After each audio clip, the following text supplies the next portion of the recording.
Hi there again. Here we are with another local recipe, totally local, well, almost. So we are making today tomato paste. It's a thicker form of ketchup. You'll see it in the groceries, bottled tomato paste. And since we have a lot of tomatoes on the market right now, it's wise to stock up.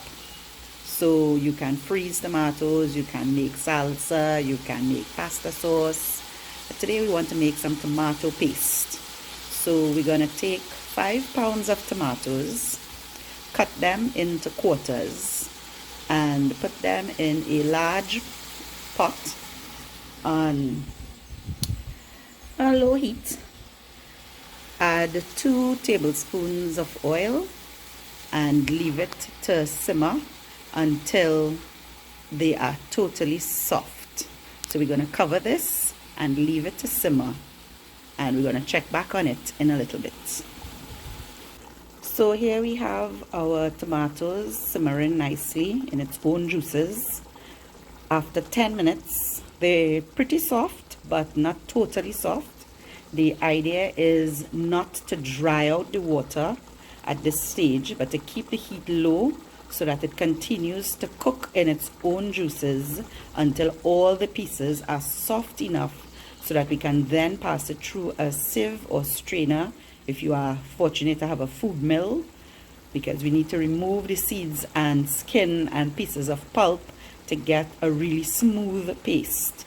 So we're going to let this cook probably for another 10 minutes and check on it again, stirring in between, but at another 10-minute interval might be ready to be taken off the fire. So here we are at the end of our second 10-minute interval.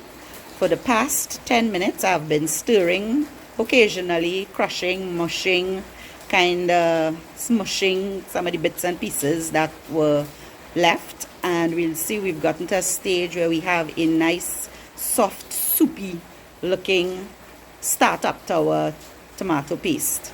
So this was 5 pounds of tomatoes. It's March 2022.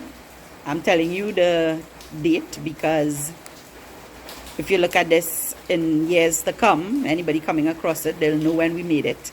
And the significance is the price of tomatoes here in Trinidad and Tobago at this time, it's 20 TT dollars for 5 pounds, which is about 3 US for 5 pounds. So it's pretty cheap for us here at that price.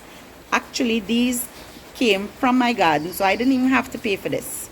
But I'm saying if you are doing this now, it's going to be worth your while, because eventually the price will go up, and I haven't been to the grocery, so I can't tell you right now the cost for tomato paste. But if we are looking at a half pot here of tomato stock, if you want to call it that, to start up our tomato paste for just $20, I think we're doing pretty well. So I think it's time to take this off now, leave it to cool, and when it's completely cooled, we are going to strain it to get the seeds and pulp removed, and then we're going to move on to the second stage of our tomato paste.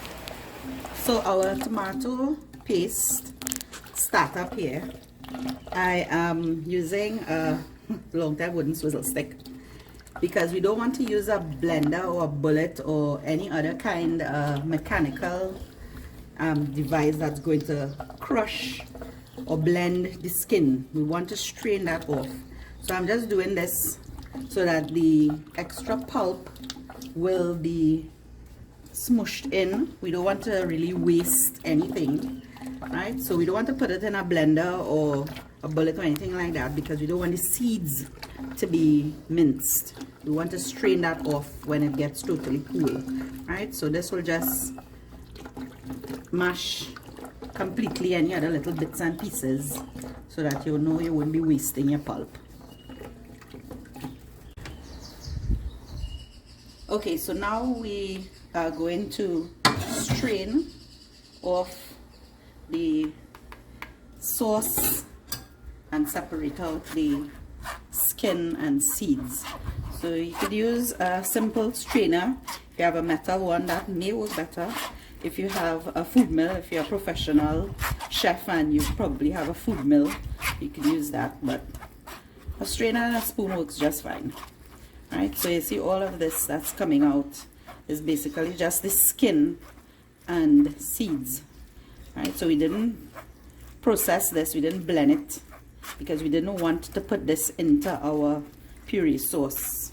Right, the wooden swizzle stick did a good job of mashing down the extra soft pulp, right, and this is taking out as much of the liquid as we can.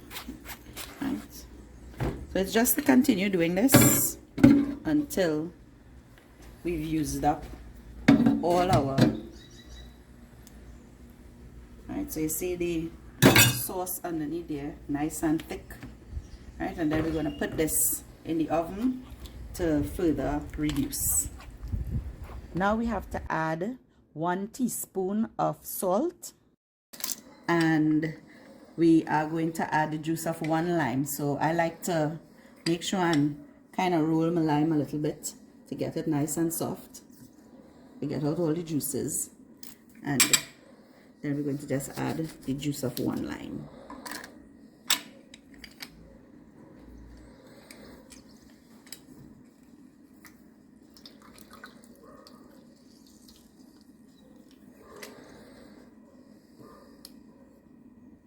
Right, and you'll see I have it in a very wide dish to put in the oven, because we have to bake this so that it reduces. Right, so we just stir in our salt and lime juice, right, and we're going to bake this low heat until it reduces to about half the amount. So that's going to get out the water and thicken up our tomato paste. After 2 hours of being in the oven, we have our tomato paste that has been reduced to a thicker consistency. You'll see that it came down to about half of the amount that we started off with, because a lot of the water has dried out. So we ended up with 2.5 cups of tomato paste. So we can bottle this and save it for any recipe in the future. Here we have our finished product, our tomato paste, bottled and ready for refrigeration for future use. Make it at home, make it healthy, make it totally local. Well, almost.